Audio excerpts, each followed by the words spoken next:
지금 젊은 사람들 뭣도 모르고 복지비 늘리라 그러는데 그 사람들 2030년 가면 자기들이 다 세금 내야 되는 사람들입니다. 그건 모르고 있어요.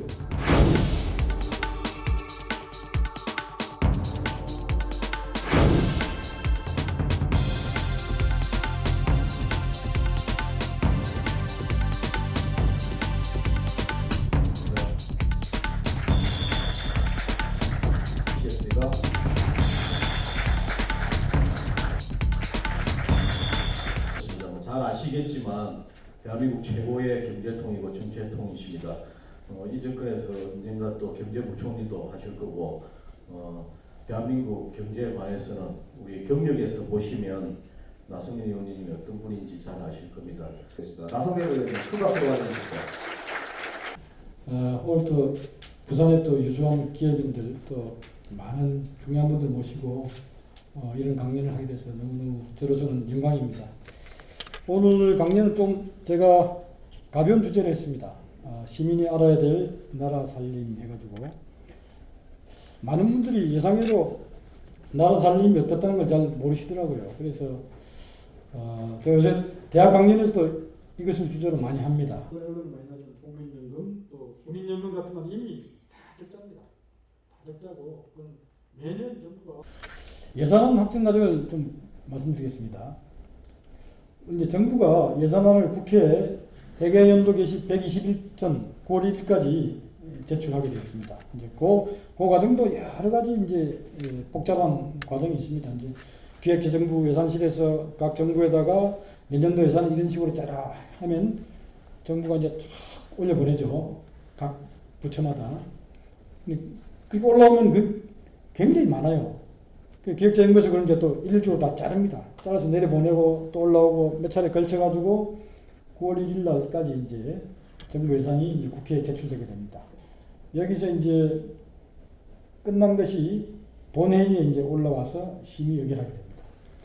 근데 잘 아시다시피 원래는 이제 회계연도 개시 30일 전까지 헌법에 나와 있습니다. 회계연도 개시 30일 전까지 12월 2일이죠. 예산이 통과돼야 됩니다. 헌법에 나와 있는 상황입니다. 그런데 여러분도 아시다시피 예산이 12월 2일까지 통과된 적 있습니까? 한 번도 없죠. 우리나라 역사상 한 번도 없습니다. 항상 12월 31일 밤 12시 또는 올해는 새벽 7시, 8시 이렇게 통과돼요. 그죠? 대단한 나라죠. 참 외국 사람들도 보고 깜짝 놀랍니다. 여기서 좀 이제 우리가 관심 가져야 될 게 R&D입니다. R&D. R&D가 지금 총 예산 대비 5%고 GDP 대비 1.3%입니다. 1.3%. 근데 박근혜 정부가 지금 내세우는 게 뭐죠? 창조경제입니다. 창조경제. 창조경제가 이제 도대체 뭔지 모르겠다. 우리 국민들이 모르는 세 가지 해가지고 이제 박근혜의 창조경제, 두 번째 안철수의 새정치, 세 번째가 이제 김정은의 생각 이렇게 했는데 안철수의 새정치는 아직까지 모르겠고 아마 새정치는 이제 없어진 것 같아요. 보니까 안철수도 새정치란 말 못하죠. 근데 박근혜의 이제 창조경제라는 게 뭔지 모르겠다 했는데 이 미래창조과학부까지 만들었어요. 그걸 잘 하기 위해서. 근데 1년이 가까이 됐는데도 우리 국민들이 모르겠다 그래서 제가 사실 몇 개월 전에 대한민국 창조혁명이라는 책을 썼습니다. 창조경제라는 것이 이런 것이다 해서 이제 상하권 2권을 써가지고 우리 국제신문에서도 많이 광고를 해주셔서 많이 팔렸는데 창조경제라는 건 전혀 어려운 개념이 아닙니다.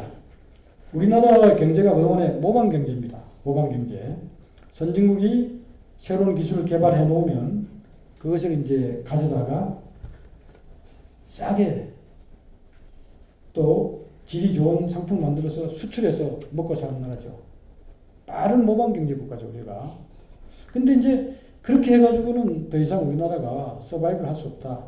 왜냐? 중국 같은 나라가 우리보다 더 싸고 좋은 물건을 만들어내는데요.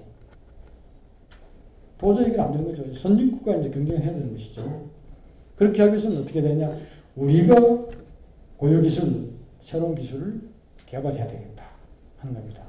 그리고 그 새로운 기술, 개발한 새로운 기술을 우리가 가지고 있는 그 강한 기존 산업, 뭐 자동차라든지 조선이라든지 석유화학이라든지 등등에다가 융합을 해가지고 새로운 고부가치 상품을 만들어서 수출을 하자 이거죠. 선진국과 경쟁해서 당당하게 수출을 하자. 그래서 일자리도 창출하고 경제 성장률도 높이고 해서 선진국으로 가자 하는 게 창조경제 요체입니다. 간단합니다. 근데 문제는 그것이 쉽게 되겠냐 하는 것이죠. 쉽게 됐으면 벌써 했죠. 근데 거기서 중요한 게 새로운 기술 개발입니다. 새로운 기술 개발. 인류 역사를 보시면 다른 나라보다 빨리 새로운 기술 개발한 나라가 선진국 되는 겁니다. 그죠? 나무칼 쓸 때 쇠칼을 쓰는 나라가 선진국 되는 것이죠. 다른 나라 아날로그 기술 할 때 디지털 기술 개발하는 나라가 선진국 되는 겁니다. 그랬더니 새로운 기술 개발해야 되는데 그것을 하기 위해서는 제일 중요한 게 뭡니까? 기술 개발 투자죠. R&D입니다. R&D. 결론 짓기가 굉장히 힘듭니다. 이건 경제학 시키고 나서 계속되는 논쟁입니다. 어떤 것이 더 많은 것이 더. 정부가 많이 걷어서 많이 쓰는 게 좋냐? 우파는 작은 정부입니다. 작게 걷어서 작게 쓰는 게. 시장에다 많은 걸 맡겨두자 하는 게 우파죠. 근데 이제 이게 이제 장단점이 있어요. 시장 경제에 맡겨두면은 경제 성장이나 경제 활성화는 도움이 되는데 이제 양극화, 불평등을 좀 분명히 좀 악화시킵니다. 반대로 이제 유럽처럼 하면은 불평등은 좀 완화되는데 경제 성장이 굉장히 이제 잠재 성장률 같은 게 떨어지죠. 그래서 유럽 국가들이 일본이나 미국보다는 성장률이 훨씬 떨어지죠. 그래서 이게 어떤 것이 절대적으로 맞다 하기가 힘들어요. 이제 유럽 같은 데는 여러분들 유럽에 사시다 오신 분 계시겠지만 경제가 어려워지면은 국민들이 우파 정당을 찍습니다. 우파 정부 들으세요. 그 이제 우파 정부가 경제를 좀 살려놓으면 그 다음엔 경제 살렸다고 좋아하는 게 아니라 그 다음에는 좌파 정당을 찍습니다. 이제 살만하니까 좀 또 나누자 이렇게 되는 것이죠. 그래서 유럽 보시면은 계속 우파 좌파 정당이 번갈아 가면서 집권합니다. 그렇게 되게 되어 있습니다. 근데 이제 우리나라 같은 경우는 아직까지 선진국이 안 됐기 때문에 당분간은 저는 그렇게 생각합니다. 아까 제가 분명히 어느 것이 절대적으로 옳다 말하기 힘들다 그랬죠. 그죠? 근데 우리나라 같은 경우는 아직까지 중진국이거든요. 중진국. 선진국으로 가기 위해서는 아직까지 조금 더 경제 성장을 좀 하고 잠재 성장률을 높여야 된다. 저는 그렇게 생각합니다. 감사합니다. 이런 어떤 경제 활성화도 시키면서 가계 부채도 안정화시키고 그러면서 부동산 시장도 안정화시킬 수 있는 어떤 조세 정책에 대해서 연구하시는 건 없는지 묻고 싶습니다.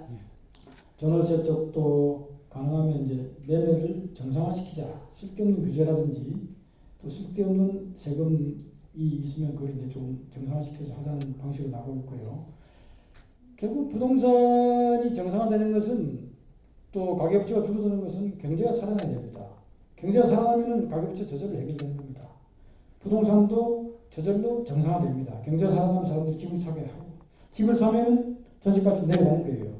근데 지금 이게 경제가 안 살아나기 때문에 지금 모든 이제 문제가 생기는 거거든요. 이것을 한 방에 만병통치약처럼 해결할 수 있는 건 절대 없습니다. 어떤 정책이든지 부작용이 있기 때문에 제가 제일 부작용을 항상 보거든요. 그래서 지금은 경제를 살리는 것이 이제 그 모든 것을 해결하는 방법이고 부동산 쪽은 불필요하게 높은 세금 낮춰주고 불필요한 규제를 완화해주고 그런 식으로 지금 하고 있는 것이죠. 그러니까 이건 시간이 좀 걸릴 수밖에 없다.